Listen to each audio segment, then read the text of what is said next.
Hello, friends. It's Friday. It's 50 on Friday today, episode 15, and I am in gorgeous Boulder, Colorado. You can see by the light and the blue sky. I just miss this because even in Southern California, we just don't get sky like this and sun like this. And Boulder just had some snow last week. But today is beautiful, warm, and sunny. So it's great to be here. Tonight, I'm doing my book signing at the Boulder Bookstore. Hey, Julie. Nice to see you, Julia. So 50 on Friday is going to the Boulder Bookstore with The Art of Turning 50 tonight at 7:30. For those of you who are in Boulder, I can't wait to see all my tribe. And it was really kind of emotional for me today. I went to the Boulder Bookstore to check it out. I actually had to buy my book. I forgot a copy of my book. I actually didn't think I need it. So I got here and I realized, I have to pick out some passages to read tonight. So I had to go get my book, and it was great to actually buy my own book. You know, it felt like for a minute I felt weird about it. Like, I have one at home. Why do I need to buy this? And then I was like, no, I want to invest in myself in all the ways to keep that exchange going of investment and offering and receiving and then investment. It's been what has made me able to build my business up to this point. So it's been exciting. So I bought my book, and tonight I'll be reading some passages from it. And I guess my message tonight is a message of that, number one, we get to choose how we want to age. I think that's a super important point that if we can bring consciousness to, and then reflect on that and decide for ourselves, how do we want our lives to look? For me, I would think over the next 40 years, how do I want it to look? Because the seeds are planted now. I noticed that when I turned 50, there was this kind of a pivot point where the things that I had been thinking about, the things that were concerning to me, like I had a lot of interpersonal, interpsychic drama with my mother, like a lot of mother wounding. And also a lot of codependence in my romantic relationships. And then a lot of not worthiness coming through in my work. It was easy for me to work for someone else as a lawyer, but it was really hard for me to work for myself as a coach. There was such a wobbly period where it really took me owning who I am and what I'm here to do. Hey, Karen, I'm in your backyard. There was like a weird creature that just landed on me. Who is that? I'm staying at Karen's house. This is Karen's house, and I used to live next door. So it is kind of familiar home, and I was here in my 30s, and I remember what all that was like. So so what I was saying is that from the 30s and the 40s, what ends up happening, and it's kind of a strange thing, is that I ended up pivoting, and I found that life was just really different for me. My relationship with my mother kind of stabilized inside my own heart. And just a deeper acceptance of what was. And, hey, Irene, nice to see you. I hope I see you tonight, Irene. I'm gonna wave to you. There you go. I'm getting this down. I can wave to people now. Yay! And wave, yeah. So all of that seemed to settle, I think, with my Chiron return and revisiting the wounds of my past and making new choices and finding myself in a new place of stability. So that changed. The desire for codependency completely shifted. I have no taste for it. And I still feel like that I'm working through old patterns, but I catch it and I change it because it's not interesting. It's not where I'm headed. And then I think thirdly, the value and worth issues. I knew that now was the time. If I was ever going to get through the value and worth issues of using my voice and making a statement. Because in my family, the way you got seen was you got really good grades. You had academic performance. You had somebody else tell you that you were an A student. And I excelled in that way, but that didn't give me the confidence that I have now, weirdly enough. Even going to law school and knowing a lot and being one who knows how the system works gave me some confidence, but really not the confidence in an inner way to speak my truth, to receive, right? I mean, tonight, going to the Boulder Bookstore and getting the opportunity to receive is actually fucking huge. And so much of us are givers, and we are comfortable giving because it's we get to be invisible in a certain way, and we also get to hide a little bit and be in control a little bit. That's like the shadow side of being a giver. There's a lot of brilliant, bright light to it too. But as much as we're called to give, we're also called to receive. It's the same thing. We have to do them both. So all of that kind of confidence came online as I started to step out as a coach, as I wrote my book, and as I claimed just my experience, really. I don't think it's based on what I know or don't know. I mean, I think we have Google for that now. We don't really have to be repositories of knowledge. I think we synthesize knowledge, and we prioritize knowledge now, and we distill knowledge, and we organize it for other people. But we don't have to be the be-all, end-all. In fact, the whole point of me coaching is to help people claim and own that for themselves, and just be the space holder and the facilitator. And that does take great skill and art that I'm constantly learning, but it's from a whole different aspect of my being. And that came online as I crossed the threshold into 50. So 50 for me was a big game changer, and I don't even think I knew that as much as I do now when I started writing the book. So I say that because in the new rules, in the new game changing, the question for all of us is, okay, if this is the new normal, and we're getting glimpses of the new normal as we age, how do we then want to age? It's a really profound question, and something to reflect on, because our life now,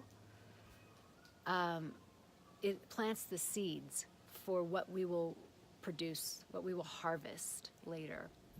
So if you plant a lot of seeds around work, you will harvest some bounty around work.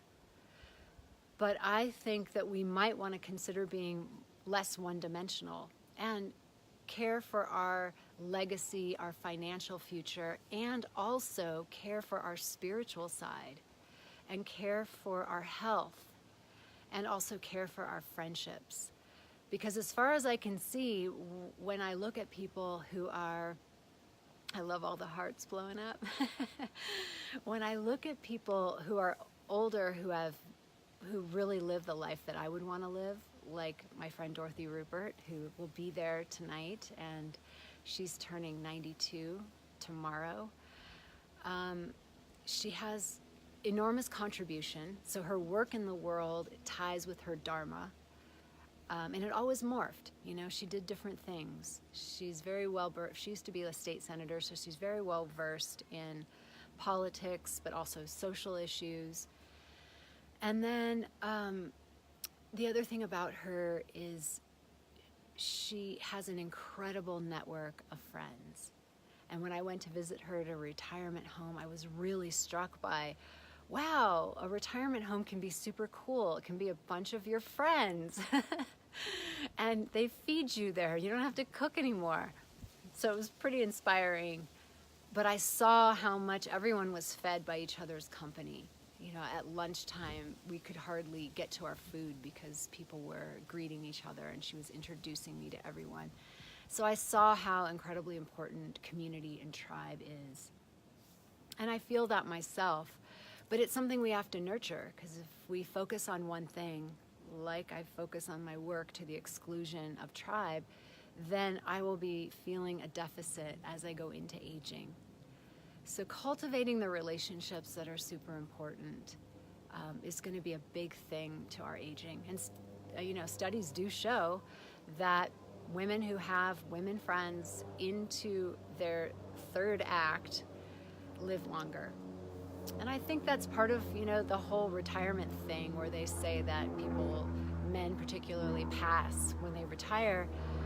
But I think it's because they lack the structure and they lack the friendships and they lack a purpose. So continuing on with our purpose, as Dorothy has done into 92, is a real blessing. So what is it that you're here to do? And now being the time to start doing it. There's no other time. Like, we've pretty much waited till the last minute, and here it is. That's how I feel about myself. I was getting ready. I was cleaning out all of the conditioning. I was working on myself deeply. And part of my human design, as a sixth line, if you know human design, is that we don't even come into our own until we hit 50. And that for me was absolutely true.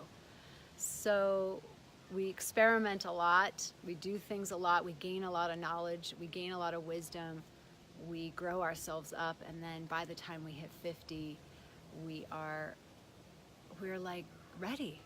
Even if we don't think we're ready, we're ready. So that's kind of the message for tonight that I will be sharing with people as I read passages of the book, and maybe we'll get into some discussion, which would be really fun. It's going to be a short night, only 45 minutes, and I will try to live stream it. So if you're around tonight at 7:30 Mountain Time, just tune into my Facebook page and we'll see if we're able to get that live stream going. It'd be fun to have you, and, you know, continue to create our virtual community and have this conversation around midlife, because I think we're awakening collectively to the fact that this could be our best life.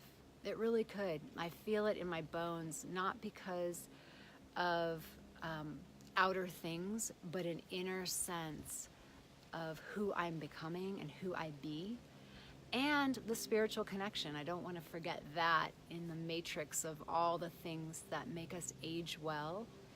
Spiritual connection being huge. Find your way that you find spirit. I feel like I've noticed some people find it through nature, space, Kundalini yoga, bhakti yoga, devotion, community. Find your way where you feel spirit and really nourish that. And then lastly, we have to nourish our bodies, because by then, and I say this in my book, by the time we hit 50, we have to pay the piper.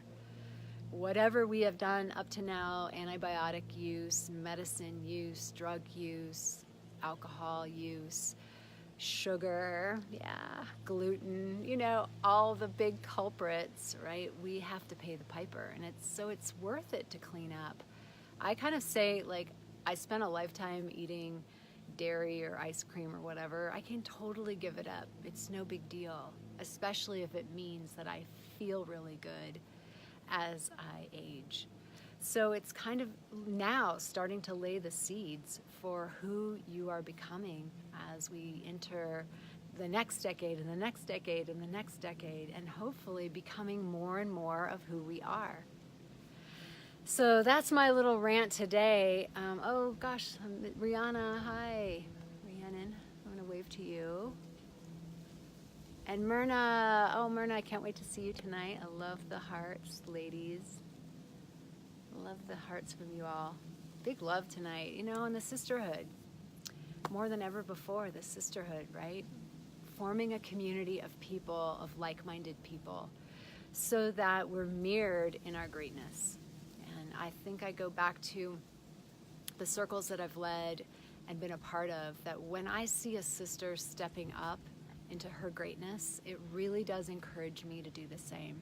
I don't feel it as competitive at all because we all have very unique gifts and offerings, and we have, I believe we have these soul contracts with people who want what we have.